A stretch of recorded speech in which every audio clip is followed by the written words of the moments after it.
In this video, we're building a practical garden bed inspired by hugelkultur, but adapted to suit what we actually have available.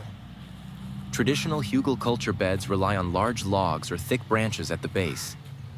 However, not everyone has access to that kind of material.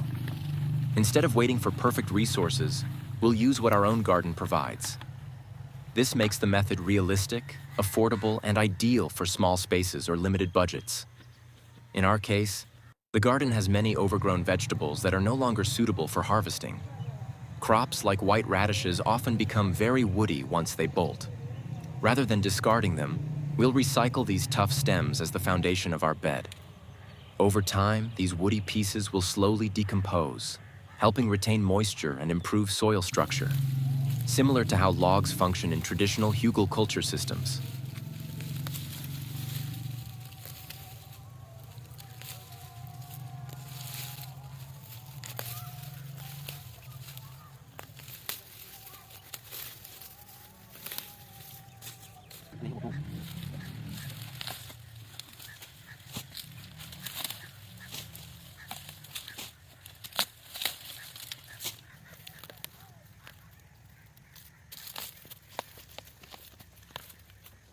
The first step is preparing the site.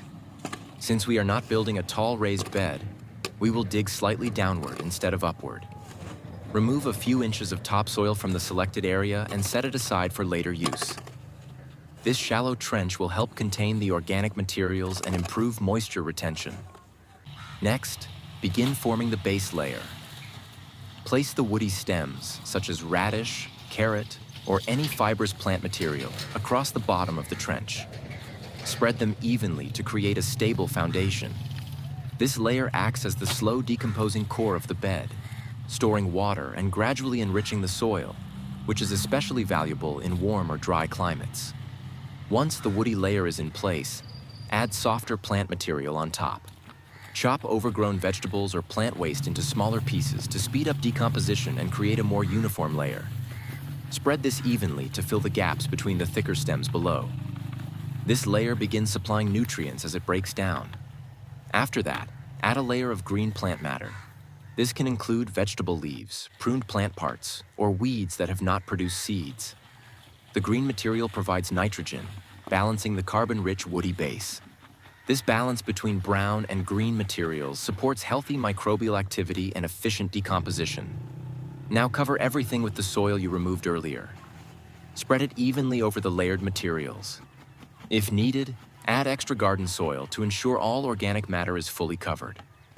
Proper coverage prevents pests and supports steady breakdown beneath the surface.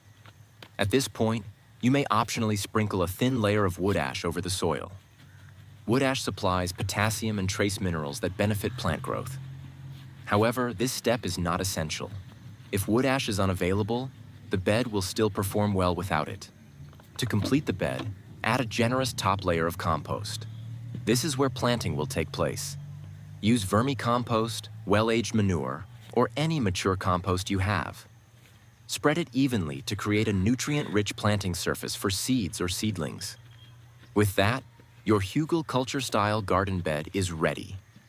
As the materials underneath slowly decompose, they will enhance soil structure, improve water retention, and provide a steady nutrient supply. This approach turns garden waste into a valuable resource and creates a productive growing space at minimal cost. It's a simple, sustainable way to work with nature and make the most of what your garden already offers.